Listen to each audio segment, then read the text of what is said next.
Yeah.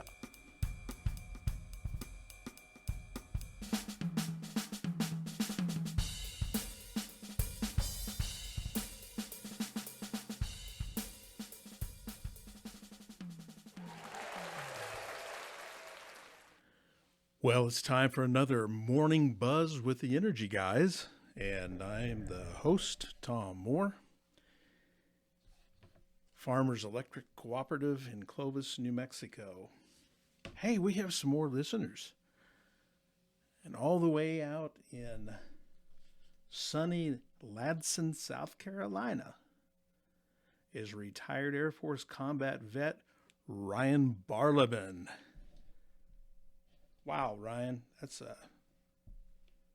great to hear that we have listeners out there, and I just wanted to give you a shout out.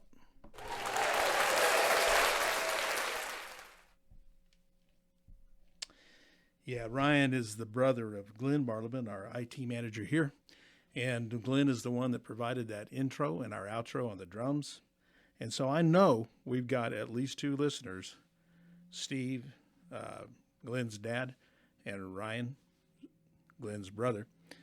So it's crazy. Well, there's me and my wife and, a couple of my kids. So we may have 5 or 6 listeners now. I'm really hoping that number grows because as much as I'd like to hear myself talk, it does take a little time, 30 minutes a week, give or take, and a little prep. But, I feel like we got some good information that I like to share with our listeners, and hopefully we can save you money on your next electric bill or utility bill.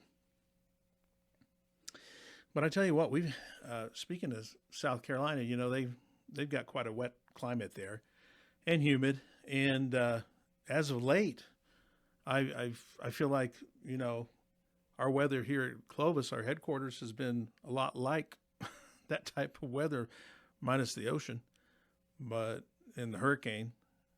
But I guess we're full-fledged into our monsoon season. So we're getting a lot of rain.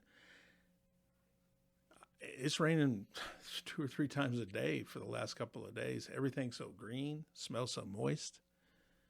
But it's good for the farmers. Anyway, I think we should jump right into it. If you recall, on the last 2 shows, we've talked about where your energy dollar goes to, your energy bill breakdown, and I provided a pie chart on our Facebook page, Morning Buzz with the Energy Guys. And the first week we talked about the largest consumer is heating and air conditioning, HVAC. It's 50% on average. And that should make sense because, AC, Central particularly, is a big user. Heat, always in the winter, is your biggest user, whether that's electric or gas. It's going to be or propane, it's going to be your biggest user. You can offset some of the heat. Say you've got a wood-burning stove. But that fuel is going to cost you some money unless you have access to,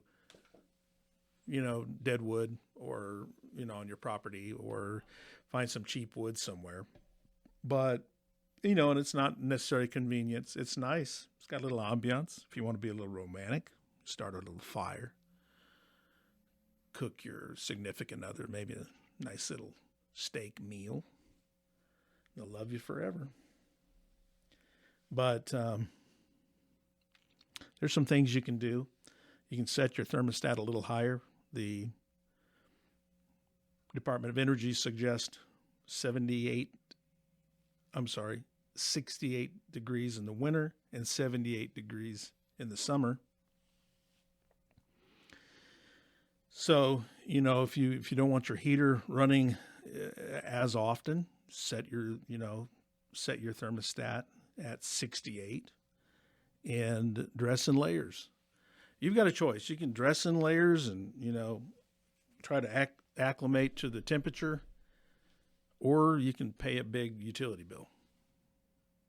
The choice is yours. Kind of the same way in the summer. a 15 degree differential in this part of the country is a little bit much to ask, particularly if it's 100 degrees out. That'd only be 85 inside. It'd be 85 inside, which seems a little warm. The National Food and Energy Council and the Department of Energy suggest 78 degrees setting for the summer. So, you can acclimate to that. Get you a nice cold beverage of your choice and put your ceiling fan on and create that comfortable downdraft. You'll be good. Let's move on. So last week we talked about the next largest piece in the pie, and that is water heating, and that accounts for about 13% on average of your utility bill. There's a couple ways you can save on that. You can actually lower the thermostat on your water heater. On an electric water heater, there's two elements, and they both have a thermostat. So you have to kind of dig into them a little bit. But, if you're not qualified to do that, you could ask an electrician or plumber to do that. They can do that for you. The factory settings are usually pretty reasonable.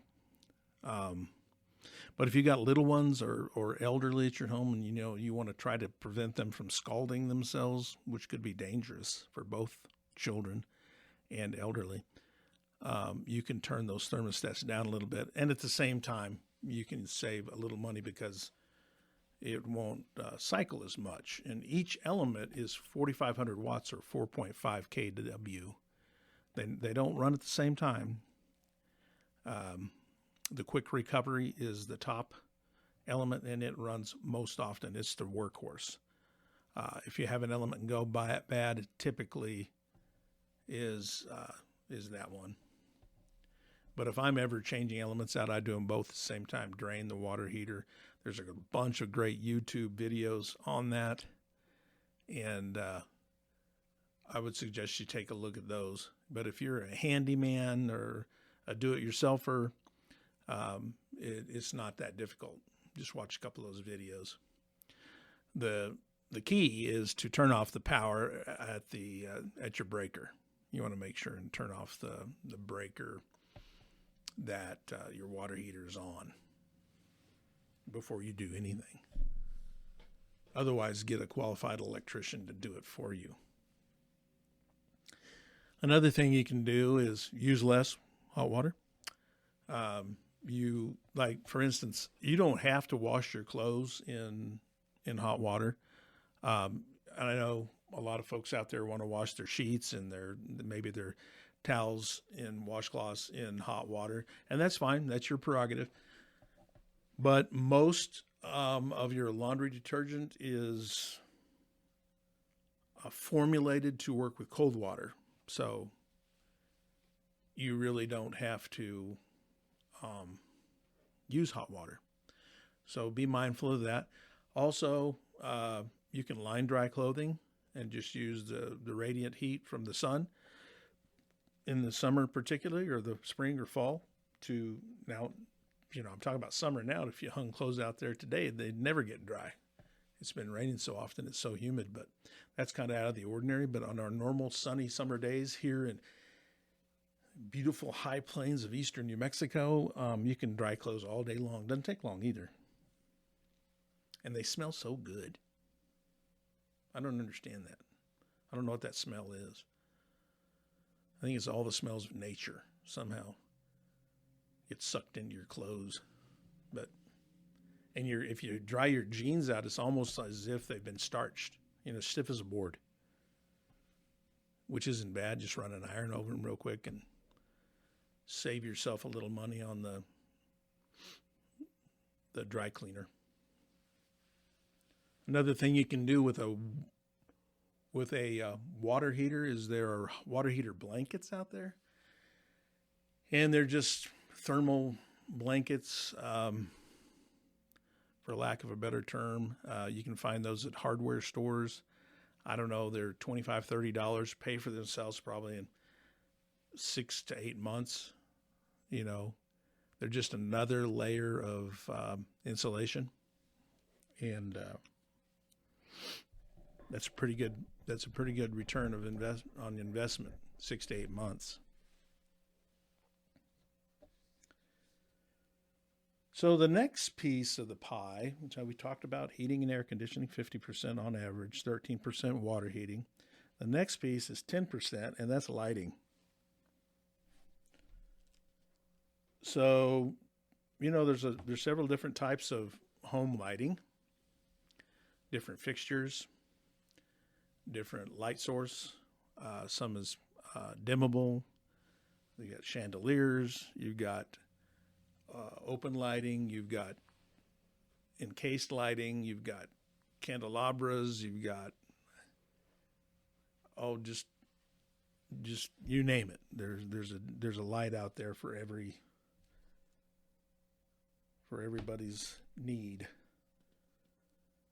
But specifically, you know, years ago, all we had was incandescent lighting for homes. And they were typically in like 40, 60, 75, 100 watt, depending on how bright you needed the light. And what accompanied those was heat. So they have a filament that has to be heated by the electricity, and they get hot. Let me tell you, they are scalding hot. Just if they're on for a few minutes, some of us have learned the hard way. You try to change the light, and after it's just been on a few minutes, and you'll burn yourself. So you got to be careful. I remember when I was a kid, the young girls in school, it was kind of a rite of passage. They couldn't wait to get their Easy Bake Oven. Do you remember those Easy Bake Ovens? And they could actually cook with a light bulb. I think they were a little plastic oven, and they had some metal in them, but they called for the heating element. The heating portion that did the cooking was a 100-watt incandescent light bulb. So, I mean, they actually mix up some cookie batter and some cake mix, and in no time flat, we had cookies and cake. And you know what? I wouldn't admit this to many people, but those are some pretty good cookies and cake. I liked them. So along came the compact fluorescent lights. Ugly. They look like kind of people call them squiggly light. Some say they look like a ice cream, like an ice cream cone, soft serve, kind of a curly. Pretty good light, not the best quality light. You know, we're kind of spoiled with incandescent light. One thing about incandescent light, you can only have it in one color, and that was kind of a warm yellow light. Kind of reminds me of Henry Ford when he started making the Model T Ford, and he made an announcement and said, Henry Ford's Model T automobile, you can have it any color you want as long as it's black. And they were all black. But that's kind of the way it was with the incandescent bulb. They were all warm lighting. It was all, and that's what we got used to. That's just what lighting was. And then, of course, in school, kids that grew up in the 70s, 60s, 70s, into the 80s, 90s, and continuing today, there was an abundance of fluorescent lighting, which is a whiter light, probably almost blue in color, but supposed to be more like sunlight. But we only saw those in school. We got home, and I think the warm light of an incandescent was nice. It gave you that, that comfortable feeling of home, and just warm. Whether it was warm or not, I don't know, but it just gave you that good warm sensation just looking at it. And but the fluorescent didn't have that. The CFLs, they were bright white, almost blue. On the Kelvin scale of temperature for light color, they were that the CFLs are in the 4,500 range or 5,000 K or Kelvin, where the warmer light is down below 3,500 Kelvin, usually riding around 2,700, 3,000. That gives you that nice warm glow. And again, you don't get that with CFLs. CFLs had there's a couple drawbacks. First of all was the took them a while to warm up. You didn't get the best lighting. It took 30 seconds to a minute of a CFL being on and glowing before it got to the ambient light or lumen output.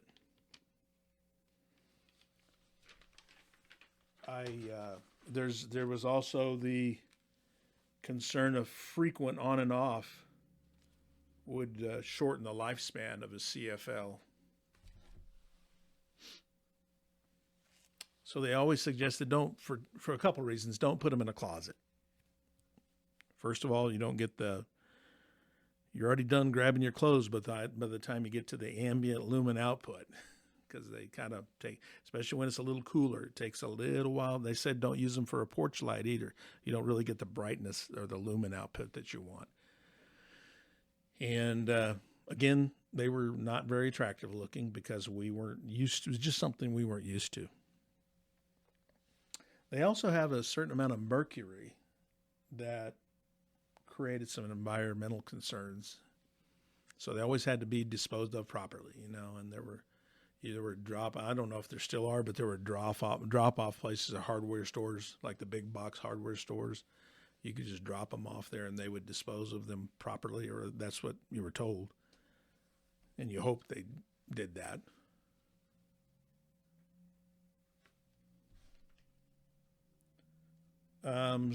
But where an incandescent bulb was using 60 or 75 or 100 or watts of electricity, of energy, the CFLs are using 13 or 15 watts for almost the same output of light.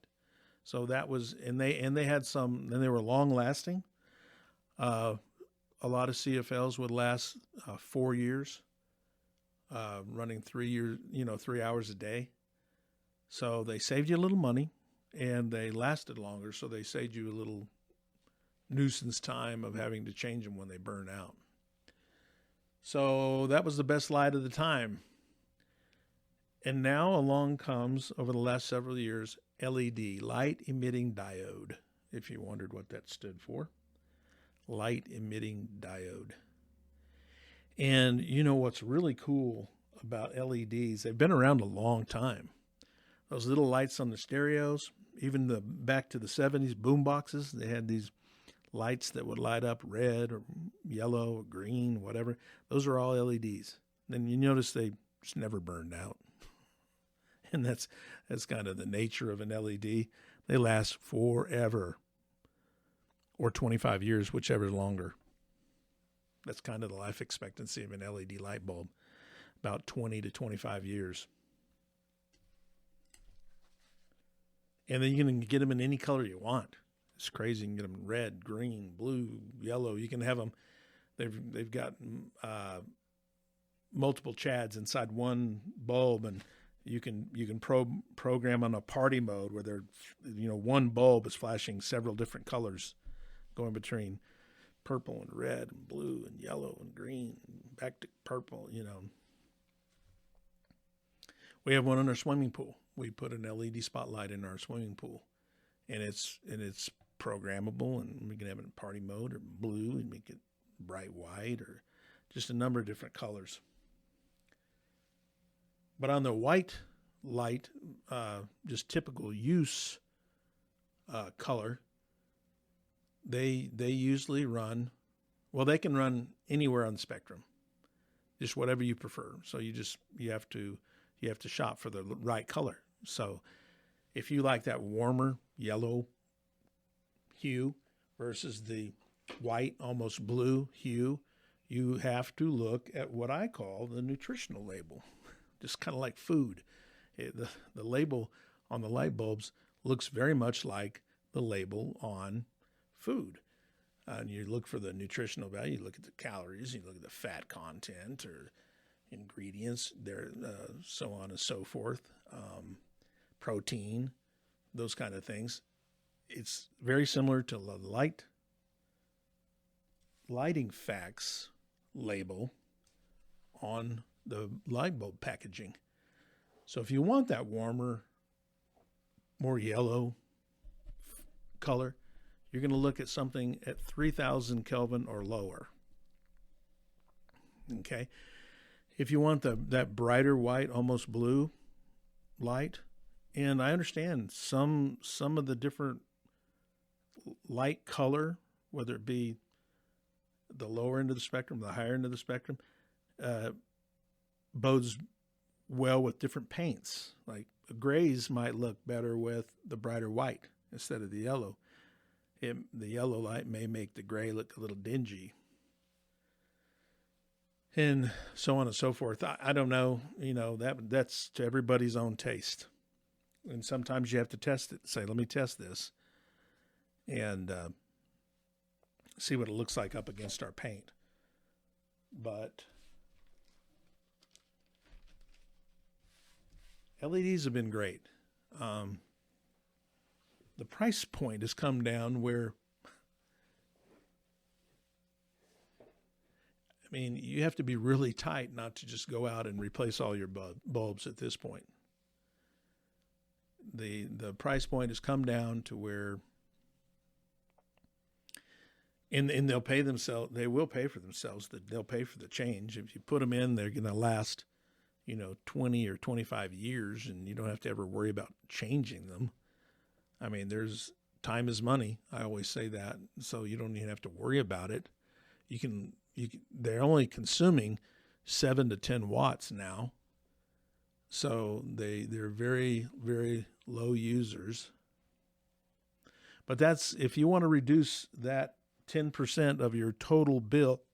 Lighting. That's one way to do it, is make sure that all of your lights and fixtures have LEDs. And I think with new construction, that's pretty much a given. They're going to all be LEDs. The technology's come far enough where they're dimmable.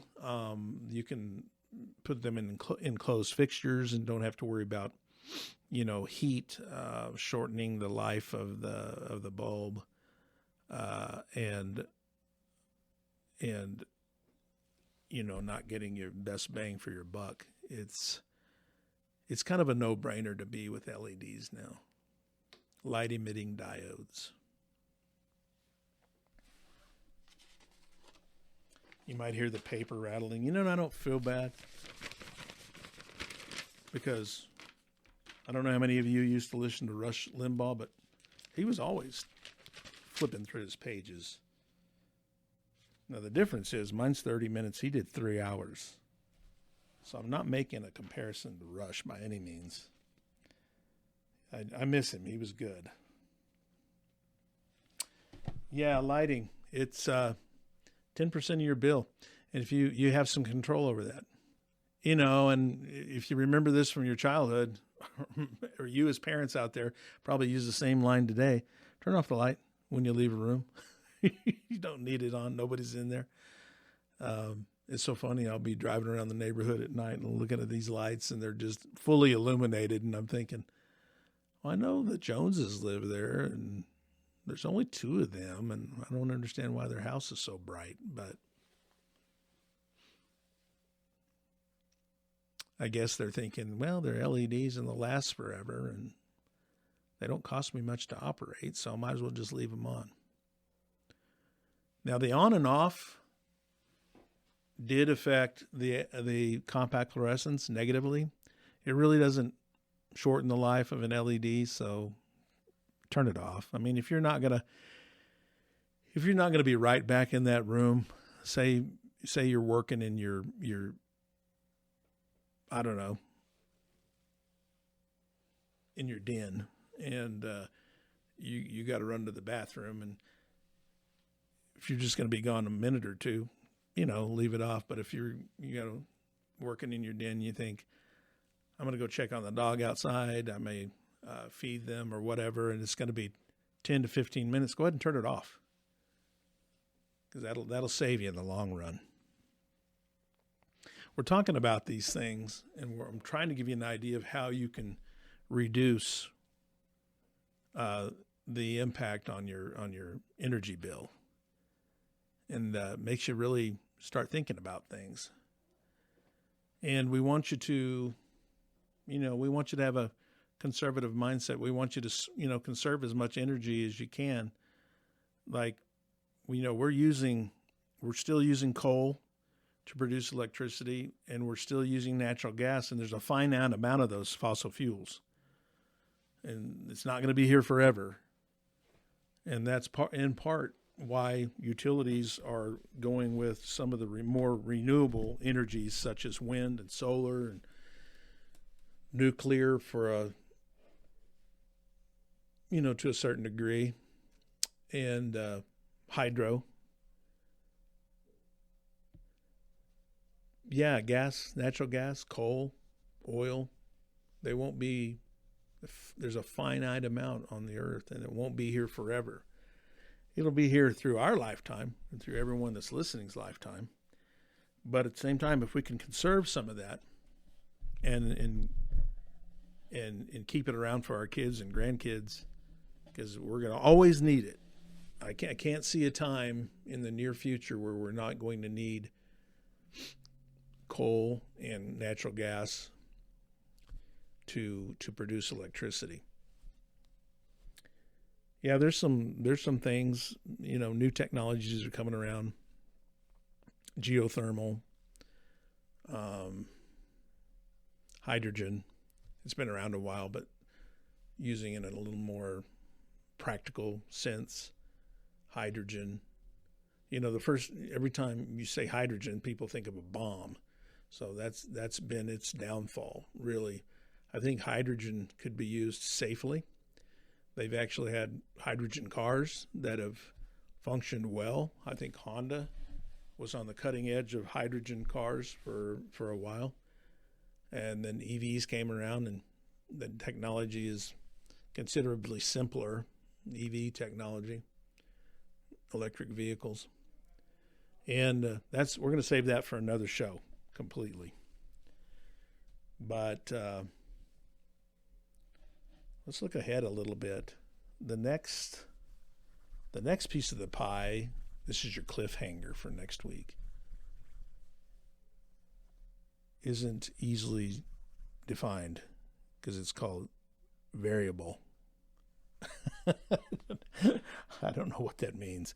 I know what the word variable means, but I don't know how that relates to the piece of pie. I'll have to dig a little deeper. But in the meantime, it's been fun. We're at 28 minutes and 42 seconds. You're listening to Morning Buzz with the Energy Guys. And we're still Energy Guys. I'm not going to change the title. Again, it was Jason Lindsay and myself. He was a colleague of mine here at Farmers Electric that did the radio show for 5 years, had a 5-year hiatus. I'm back on a podcast now that drops at 7 o'clock every Saturday morning on Spotify, YouTube, and Apple Podcast. And we hope you tune in. It's been fun. I do miss the banter of having others here, so it will be Energy Guys at some point. We'll have guests occasionally. And if we want to get the word out to our membership, and we need it out pretty quickly, I think this would be a great forum for that, a great platform for that. So I'll be keeping that in mind. But boy, hope you had a great 4th of July, Independence Day celebration. Hope you were able to enjoy some family and maybe some cookouts and swimming. Maybe some of you took some weekend trips. Maybe some of you went on vacation. Hope you caught some fish. Hope you had great fellowship. And I hope you were all safe. But until next time, this has been Morning Buzz with the Energy Guys. See you next week.